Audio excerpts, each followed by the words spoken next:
Olá, muito boa tarde, você internauta, produtor rural que nos acompanha aqui ao vivo no site Notícias Agrícolas. Estamos de volta aqui com os nossos boletins.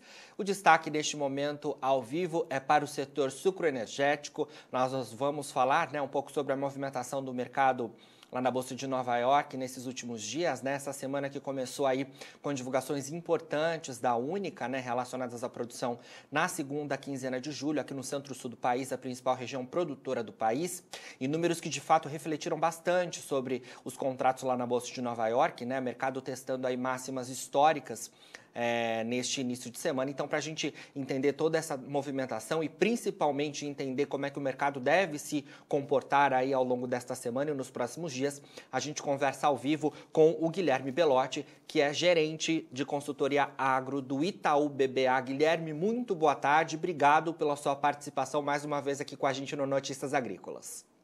Obrigado, Jonathan. É sempre um prazer estar aqui com vocês. Prazer é nosso, Guilherme. Bom, introduzir aqui os nossos internautas, para falar um pouquinho sobre as movimentações do mercado de açúcar bruto lá na Bolsa de Nova York, A gente que teve o mercado acompanhando neste início de semana, informações bastante importantes, que o mercado estava realmente esperando relacionadas às divulgações da Única, e de fato, como a gente acompanhava já bastante aqui no Notícias Agrícolas, as geadas e a seca também, repercutiram bastante nessa segunda quinzena de julho sobre a produção no centro-sul do país, Perfeito, Jonathan. É exatamente isso. No relatório da Única, ela trouxe aí uma redução da moagem na última quinzena de julho, muito ancorada numa redução bastante significativa dos níveis de produtividade, números também compilados pelo CTC. E isso trouxe à tona aqui, jogou mais luz a toda essa discussão em relação aos impactos que a seca, que vem acometendo aí grande parte da região produtora desde 2020, tem sobre os níveis de produtividades agrícolas, e agora também com todos os possíveis impactos que as últimas geadas, tivemos 3 eventos de geada, sendo que 2 deles aqui foi no final de julho, um no dia 20 de julho, outro no dia 31 de julho, o reflexo que isso pode ter para exacerbar ainda mais essas quedas de produtividade e, consequentemente, o potencial que o Brasil tem de produção de açúcar e, por sua vez, o quanto que o Brasil vai disponibilizar no mercado internacional. Acho que essa foi a tônica que fez com que os preços do açúcar subissem de maneira bastante relevante aí, em Nova York nos últimos dias. Sim.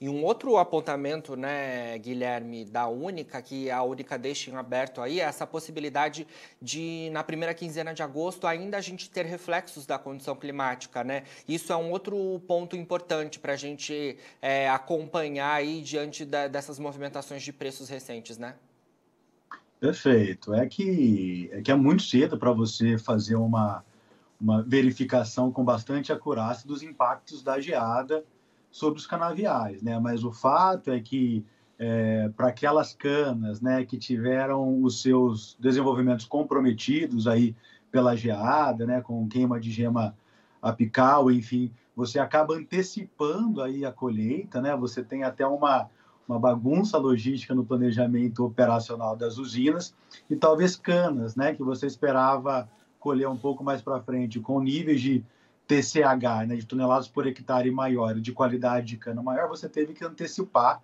e isso deve se refletir nos níveis mais baixos de produtividade. Então, eu acho que toda essa tônica, ele acaba corroborando aí para a sustentação das cotações em Nova York, e o mercado muito de olho nisso. E aqui é importante lembrar, Jonathan, que além desse efeito imediato, você tem um efeito que pode ser sentido ao longo da próxima safra, Além desses efeitos da redução de produtividade que nós temos observado esse ano, essa seca e também essa geada que vai afetar a rebrota, que nós tivemos uma área de plantio também que foi afetada, como é que isso vai se traduzir em níveis de produtividade no próximo ano, e é isso que o mercado está olhando. Certamente, Imagino que vocês, diante de todo esse cenário, também estejam justamente atentos à safra 2022-23 de cana-de-açúcar. É claro que é cedo para falar em números, Guilherme? Mas imagino que vocês estejam atentos a isso. O mercado também está bastante bastante atento a isso, né? E também acredito que vocês também estão acompanhando para suas estimativas toda essa movimentação da Única, né? Para que vocês, de alguma forma, possam atualizar os números. Como é que vocês estão em relação a isso? Recentemente vocês já fizeram uma atualização, né? Isso, perfeito. Aqui nós estamos em constante calibração dos modelos à medida que nós vamos tendo melhores informações sobre as qualidades dos canaviais, né? E é claro que apesar de ser muito cedo para a gente ter uma conclusão mais assertiva dos tamanhos dos impactos, mas eu acho que já é consenso que a gente vai cada vez mais reduzindo o potencial produtivo dessa safra, né, da safra 21-22. O nosso número hoje é uma moagem ao redor de 520 milhões de toneladas para o Centro-Sul, lembrando que o ano passado foi de 605 milhões de toneladas. E para o ano que vem, nós ainda estamos calibrando as nossas estimativas, mas eu acho que já começa a consolidar um cenário que dificilmente a gente vai voltar para os patamares de moagem que nós tivemos na safra 2021. E o resultado disso, né, é que essa melhora gradual da produção no próximo ano safra deixa um legado para o balanço global de açúcar que deve deixar o próximo ano safra global ainda em déficit, né, o que tende a sustentar as cotações internacionais do adoçante, né? Então, acho que a grande mensagem aqui, Jonathan, é que nós esperamos preços de açúcares em patamares acima de 17, 18 centos por libra-peso aí por pelo menos até a próxima safra. Importante informação aí, preços elevados então, né, a perspectiva do Itaú BBA de preços elevados para açúcar aí nos próximos meses ainda. Olhando o cenário global, né, Guilherme, que você mencionou, né, queria que você falasse um pouco em relação à demanda no mundo, né, já começamos aí com a atenção novamente ao coronavírus, né, por conta da variante Delta. Queria que você falasse um pouco para a gente sobre como vocês estão acompanhando essas informações e se de fato, né, a demanda global por açúcar pode sofrer algum impacto diante dessa nova variante do coronavírus que está assustando já, né, alguns importantes países da Ásia, principalmente neste momento, inclusive já com novos isolamentos por lá, né? Perfeito. Eu acho que, sem dúvida nenhuma, esse é um dos grandes fatores de preocupação do setor, né? Como vai ser a evolução dos impactos dessa nova cepa de coronavírus, né, sobre o consumo e consequentemente, como isso vai afetar o balanço mundial, né? Eu acho que a gente tem visto aqui a demanda razoavelmente fraca, né?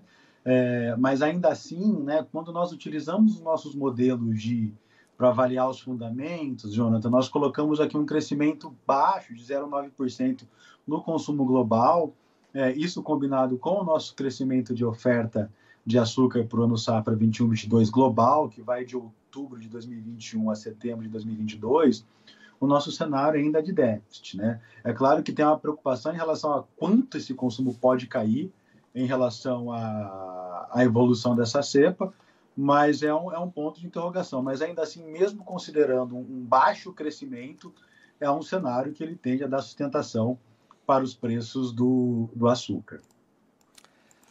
Perfeito. Guilherme, vamos falar um pouco em relação ao etanol também, né? Falamos desde, né, logo depois do início do ano safra 2021-22, de cana-de-açúcar aqui no centro-sul do país, né, de preços do anidro elevados, né, e negociações também bastante ativas por esse produto, né. Queria que você falasse um pouco para a gente como é que está o cenário de negociação do etanol anidro neste momento. A gente tem preços elevados ainda deste tipo de combustível, né, o etanol anidro, que é aquele etanol misturado à gasolina, né? Perfeito. O que nós temos hoje no cenário de consumo de combustíveis, né, é que a demanda de combustíveis, de carburantes como um todo, ela está crescendo. Quando a gente pega no acumulado do ano, até junho ele cresceu 6%, de acordo com a ANP, né? E o produto, e o etanol anidro, ele tem ganhado bastante relevância, porque o consumo de gasolina, ele tem se sobressaído em relação ao consumo de etanol hidratado, né? Uma vez que, como os preços do etanol hidratado estão elevados também, né, aquela relação entre o preço da gasolina e do hidratado na bomba, ele está mais favorável à gasolina. Por isso, a gente vê aí um aumento da consumo de gasolina e, consequentemente, como nós temos a mistura do anidro, na gasolina, né, de 27%, a gente vê um aumento da demanda por etanol anidro, e é isso que tem sido a dinâmica aí de consumo de combustíveis no acumulado do ano até agora, e é o cenário que nós temos para até o final do ano, né, que com essa redução da moagem, com o mix da produção mais direcionado ao açúcar, uma vez que a gente tem uma rigidez dado as contratações antecipadas de vendas de açúcar, a gente vai ter um preço de etanol hidratado que vai favorecer cada vez mais aí o preço da gasolina e, consequentemente, do aumento da demanda por anidro. Certo. Para esses próximos meses da safra 2021-22, a tônica deve seguir sendo essa mesmo, ô Guilherme, na visão de vocês? O etanol hidratado, né, que há algum tempo já está menos competitivo que a gasolina, né? Ele deve seguir nessa tônica ainda e, em contrapartida, né, preços elevados do anidro acompanhando essa questão da gasolina sendo mais demandada justamente? É isso, esse é o nosso cenário base, Jonathan, que nós teremos aqui um hidratado que vai responder ao balanço bastante apertado do produto, com essa redução da produção. Então, a gente vai ter os preços do hidratado aqui oscilando acima de 70% na bomba, o que o deixa menos atrativo para o consumidor, né? Portanto, a gente tende a ver aí um consumo de gasolina C conseguindo mais espaço aí na matriz de combustíveis de ciclo Otto. E isso, por sua vez, puxa aí o consumo de anidro, né? Eu acho que é um cenário que tende a ficar no Brasil aqui pelo menos até a próxima safra. Diria até, dependendo de como vai ser o nosso volume de produção no próximo ano, pode ser que ele se perdure também por grande parte do próximo ano. Perfeito, Guilherme. Olha, muito obrigado pelas suas informações, viu, mais uma vez aqui no Notícias Agrícolas, e sempre que tiver novidades aí do Itaú BBA, queremos contar aí com a sua participação aqui no site, viu? Perfeito, Jonathan. Para nós é sempre um prazer estar aqui e compartilhar os nossos conteúdos com vocês. Um grande abraço e boa tarde a todos. Boa tarde. Bom, conversamos aí então com o Guilherme Belotti, que é gerente de consultoria agro do Itaú BBA, e a gente que falou um pouco em relação a toda a movimentação do mercado de açúcar, né, bruto lá na Bolsa de Nova York nos últimos dias, e também a gente falou um pouco em relação ao cenário de negociações do etanol aqui no Brasil, né? Em relação ao açúcar, né? A gente lá na Bolsa de Nova York, neste início de semana, né, nessa última sessão de terça-feira, testou máximas para o açúcar bruto de mais de 4 anos lá na Bolsa de Nova York, né, acompanhando justamente uma divulgação que aconteceu ontem pela manhã da Única, apontando, né, de fato, a confirmação dos danos das geadas, além da seca no cinturão produtivo do centro-sul do país, e esse impacto que o mercado já vinha acompanhando, mas que de fato esperava, né, por números mais assertivos, né, e de fato isso veio com a Única apontando aí redução do número de moagem, redução na produção de açúcar aqui no centro-sul do país na segunda quinzena de julho. E o relatório também deixou em aberto a possibilidade de impactos ainda climáticos na produção e na moagem ainda nesta primeira quinzena de agosto. Esses dados devem ser, claro, reportados ainda durante este mês. A gente também falou um pouco em relação ao cenário, né, de geadas aqui no centro-sul do país, que também, né, acompanha muito de perto as informações climáticas e também a atenção já para as próximas semanas, porque esse mês de agosto o mercado está bastante ainda acompanhando todo esse cenário que vem das previsões, os produtores estão bastante atentos a tudo isso e a gente aqui no Notícias Agrícolas também acompanhando todas essas informações. Em relação à demanda, um outro ponto importante, né?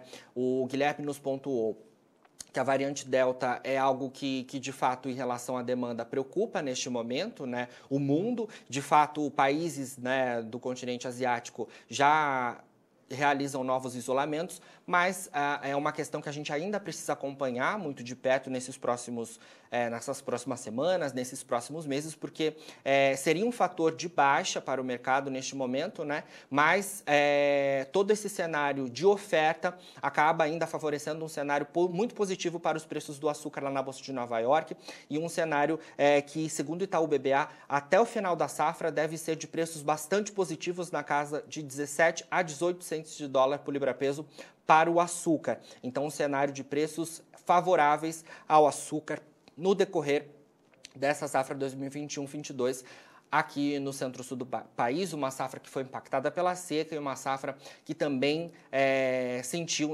3 grandes registros de geadas durante o mês de julho, com impactos bastante relevantes para a produção. A gente também falou um pouco em relação ao etanol, o etanol anidro, que tem sido bastante demandado neste momento. As usinas têm vendido bastante este tipo de etanol, que é o etanol misturado à gasolina, porque neste momento, já de algumas semanas, na verdade, o etanol hidratado ele não tem tido boa competitividade em relação à gasolina. Os consumidores têm optado muito mais pela gasolina por conta da sua eficiência maior quando a gente fala em relação a preço.